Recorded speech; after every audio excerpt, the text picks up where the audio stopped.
대한 부분을 읽어주시려고 합니다.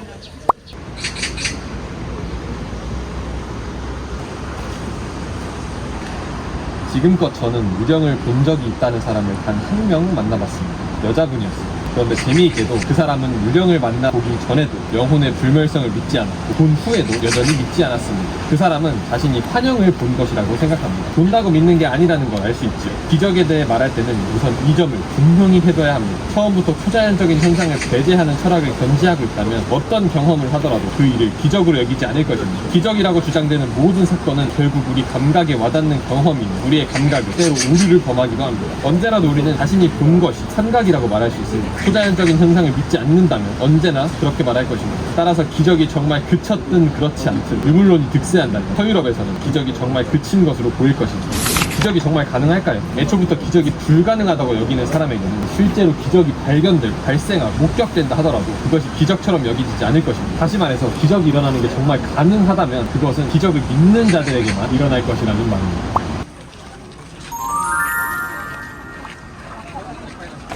경험 자체는 아무것도 입증하지 않습니다. 어떤 사람이 자신이 꿈꾸는 것인지 깨어있는 것인지 의심한다면 어떤 실험도 그의 의심을 풀어줄 수는 없습니다. 모든 실험이 꿈의 일부일 수 있기 때문입니다. 경험은 우리의 선입견에 따라 이것저것 입증할 수도 있고 아무것도 입증하지 못할 수도 있습니다. 기적을 믿을 바에야 차라리 내가 낚였다고 믿을 사람들에 관한 이야기. 우리 선조들에 대해 자주 들리는 말 중에서 우리가 해서는 안 될 말이 하나 있습니다. 그들은 자연 법칙을 몰랐기 때문에 기적을 믿었다 고 하는 것입니다. 이것은 허튼 소리입니다. 요셉은 약혼녀가 임신했음을 알고 가만히 파혼하려고 했습니다. 그는 그 정도의 생물학적 지식은 있었습니다. 그렇지 않다면 임신을 부정의 증거로 여기지 않았을 것입니다. 그가 천사의 설명을 받아들여 약혼자의 임신을 기적으로 여긴 이유는 자연법칙을 알 만큼 알았던 터라 그것은 자연법칙이 일시 정지된 사건으로 파악했기 때문입니다. 제자들은 예수님이 물 위를 걷는 모습을 보고 겁을 집어먹었습니다. 그들이 자연법칙을 알고 물 위를 걷는 일이 예외적인 상황임을 알지 못했다면 겁을 집어먹지 않았을 것입니다. 자연에 존재하는 통상적인 질서를 이해하지 못한다면 그 질서에서 벗어나는 상황을 눈치채지도 못할 것입니다. 시의 규칙적인 고격을 이해하지 못하는 열등생은 거기서 벗어난 시를 봐도 모르는 법입니다. 변칙적인 것이 아니라면 놀랍게 다가오지 않고 규칙을 파악하지 않고는 변칙적인 것을 가려낼 수 없습니다. 초자연을 전혀 믿지 않으면 기적을 처음부터 배제하게 되는 것처럼 자연 법칙을 아예 모르면 기적을 인식할 수 없게 될 것입니다. 기적을 믿었던 옛 사람들, 예컨대 성경인 이런 고문서 속 등장인물들은 자연 법칙에 대해서 무지했기 때문에 기적을 쉽게 믿고 술사들에게 쉽게 현혹됐다는 통념에 대한 반론이 담긴 부분입니다. 우리만큼 그들에게도 기적은 놀랍고 당혹스러우며 믿기 어려운 것입니다. 우리와 그들의 차이점은 단 하나, 어렵더라도 정말 마법과도 같은 일이 벌어질 수 있지 않을까 하는 생각을 한편에 품고 있었다는 사실입니다. 기적을 처음부터 배제하지는 않았다는 말이죠. 그럼 본격적으로 기적의 문제에 대해 들어가 볼까요? 기적을 체험하기 위해서는 두 가지 조건이 갖춰져야 합니다. 첫째, 자연의 통상적 안정성을 믿어야 합니다. 우리의 오감이 받아들이는 데이터가 규칙적인 패턴으로 되풀이됨을 인식해야 한다는 뜻입니다. 둘째, 자연 너머의 어떤 실제를 믿어야 합니다. 이 두 가지 믿음이 다 있어야만 비로소 초자연적 또는 자연 외적인 실제가 우리의 자연계를 이루는 시공간의 감각 내용이 침입하고 그것을 교란시켰다고 하는 다양한 도구를 열린 마음으로 대할 수 있습니다. 초자연적인 실제에 대한 믿음은 경험으로 입증되거나 반증될 수 없습니다. 그 존재를 뒷받침하는 논증들은 형이상학적인 것이며 제가 볼 때는 결정적인 그 논증들의 근거는 우리가 자연계 안에서 생각하고 행동하기 위해서는 자연계를 넘어선 그 무엇을 가정해야 하고 심지어 부분적으로는 우리가 그 무엇에 속한다고 가정해야 한다는 것입니다. 우리의 생각이 의미 있는 것이 되려면 우리의 추론이 타당하다고 주장해야 하는데 만약 우리의 사고가 뇌의 작용에 불과하고 뇌는 비이성적인 물리적 과정의 부산물에 불과하다면 우리의 추론에 대해 도무지 그런 타당성을 인정할 수 없습니다. 자연이라는 개념도 우리가 자신에 대해 모종의 초자연적 지위를 주장하며 암묵적으로 도달한 개념입니다. 자연이 전부일 것이라는 막연한 믿음은 사실 그야말로 신앙입니다. 우리가 자연계를 살아가고 그것만을 본다는 이유로 다른 것은 없다고 단정할 근거는 어디에도 없어요. 이것은 태아가 산모의 좁은 뱃속을 전부이자 전체로 여겨서 자신의 처지를 비관하는 것이나 다름없습니다. 오히려 저번 영상에서도 얘기했듯이 우리의 이성적 추론에 타당성을 부여하기 위해서는 자연만으로는 안 됩니다. 우연과 맹목을 그 특성으로 하는 자연이 우리의 사고의 창조자라면 우리는 옳고 그름에 관한 그 어떤 생각도 신뢰할 수가 없죠. 적어도 이성과 그리고 의미를 부여할 줄 아는 인간 실존에 대해서만큼은 자연 너머의 그 무언가로부터 그 근원을 찾는 것이 훨씬 합리적입니다. 설사 그 무엇이 눈에 보이지 않을지라도 말입니다.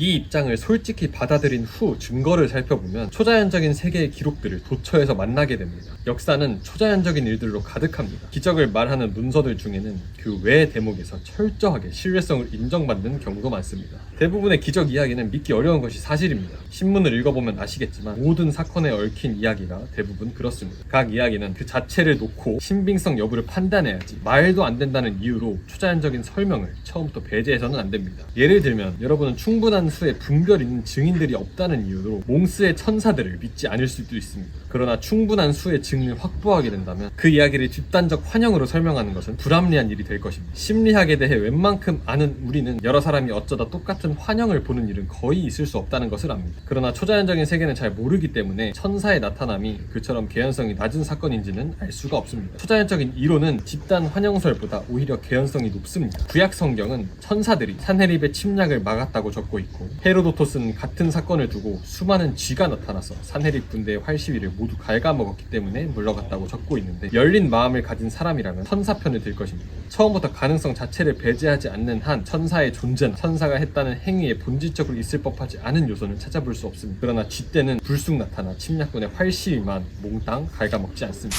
이 입장에 따르면 우리는 초자연적인 세계, 즉 자연 너머의 세계에 관해 아는 바가 아예 없습니다. 그래서 천사가 나타나는 일이 얼마만큼의 개연성을 지니는지에 관해서 알지 못합니다.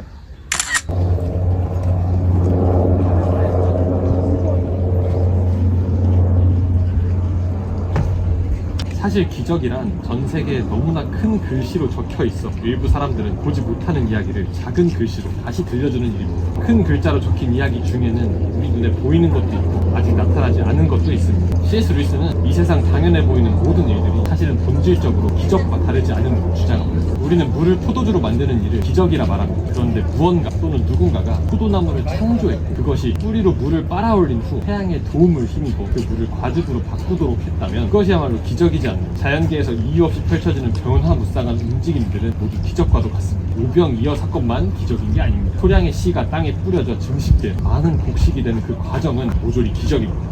이어서 루이스의 말을 한번 들어볼까요?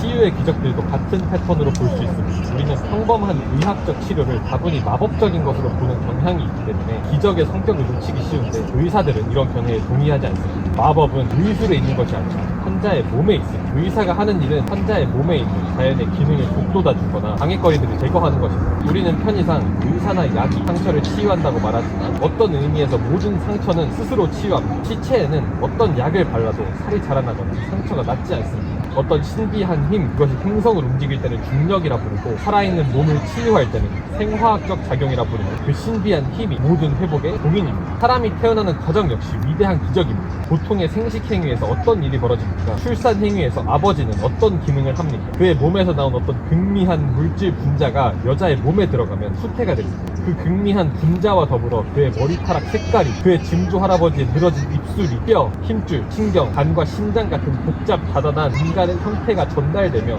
또 자궁 안에서는 그 태아가 재현나는 선행 인류 생명체의 형태가 전달되는 일이 일어납니다. 이렇게 모든 정자의 배후에는 우주의 전 역사가 자리 잡고 있습니다. 또 모든 정자 안에는 적지 않은 우주의 미래도 자리 잡고 있습니다. 물질의 창조에서 시작해 수태 순간의 1초, 그 한 분자로 좁혀지기까지는 수세기가 걸리는 과정이죠. 이런 놀랍고 말도 안 되는 인간의 이성으로는 완전히 이해해낼 수도 없는 일들을 두고 이것은 자연법칙이다 라는 성의 없는 한 줄평을 남긴다 해서 그것이 기적이 아니게 되는 것은 아닙니다. 우리는 기적 속에서 살아가고 있습니다. 우리는 사는 세상 자체가 이미 기적이었답니다. 기적의 이야기가 당황스럽게 느껴지는 이유는 우리가 소위 자연을 넘어갈, 즉 대단히 특화되고 대한된 오감의 3차원 세계를 넘어갈 때 곧장 순전히 부정적인 명성의 세계, 어떤 공간도 감각적 요소도 없는 세계에 있게 될 거라고 가정하기 때문입니다. 그러나 제가 아는 한 그렇게 믿을 만한 근거는 없습니다. 원자 하나만 설명하려고 해도 슈레딩거는 7차원이 필요하다고 주장합니다. 우리에게 새로운 감각들이 주어진다면 새로운 자연을 발견하게 될 것입니다. 어쩌면 층층이 쌓인 자연들이 있을 수도 있습니다. 위층 자연은 아래층 자연에 대한 초자연이 되겠죠.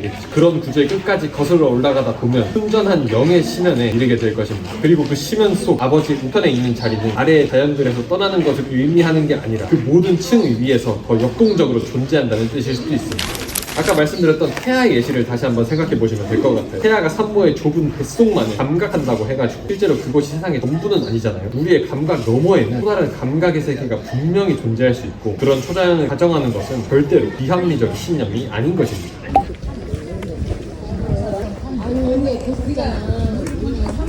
사람들은 자연 법칙에서 벗어나는 것은 사각형 원이나 2 더하기 2는 5와 같은 자기 모순이라고 생각합니다. 이런 생각 배후에는 인간의 지성이 자연의 정상적인 과정들을 투명하게 파악했고, 자연이 지금처럼 운행하는 이유를 모두 알 수 있다는 지레짐작이 깔려 있습니다. 어떤 현상이 일어나는 이유를 알 수 없다면 그와 달리 되어선 안 될 이유도 알 수 없기 때문입니다. 그러나 자연의 실제 경로는 불가해합니다. 제 말은 아직은 과학이 그것을 설명하지 못했지만 언젠가 설명할지도 모른다는 뜻이 아닙니다. 제 말은 설명의 본질상 물질이 왜 지금과 같은 특성을 띠는지 설명하는 것이 불가능하다는 뜻입니다. 설명은 본질상 만약 그렇다면의 세계를 다루기 때문입니다. 모든 설명은 A이므로 따라서 B나 만약 C라면 D의 형식을 취합니다. 어떤 사건이건 설명하기 위해서는 우주를 계속 운영 중인 기업, 특정 방식으로 작동하는 기계로 가정해야 합니다. 이 특정한 작동 방식이 모든 설명의 기초가 되기 때문에 그 자체는 결코 설명될 수 없습니다. 우리는 그것이 다른 방식으로 작동하지 말았어야 할 이유를 알 수 없습니다. 우리는 자연이 지금 우리가 보고 듣고 느끼는 그대로가 아니라 전혀 다른 방식으로 작동하지 말았어야 할 이유를 알지 못한다.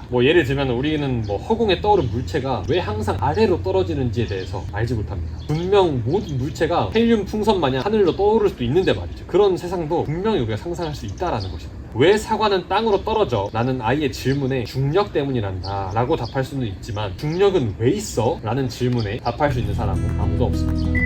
자연과 기적은 본질적으로 닮았습니다. 둘 다 지성이 설명할 수 없는 영역입니다. 자연적인 것이 분류 가능한 것, 규칙을 따르는 것, 비교 대상이 될 수 있는 것, 다른 사건들을 통해 설명될 수 있는 것을 뜻한다면 전체로서 자연 자체는 자연적이지 않습니다. 기적이 그냥 받아들여야 하는 것, 그 자체를 설명하지 않고 그냥 존재하는 결정적인 현실이라면 우주는 하나의 거대한 기적입니다. 우리는 파란 기적 안에서 살아가고 있습니다.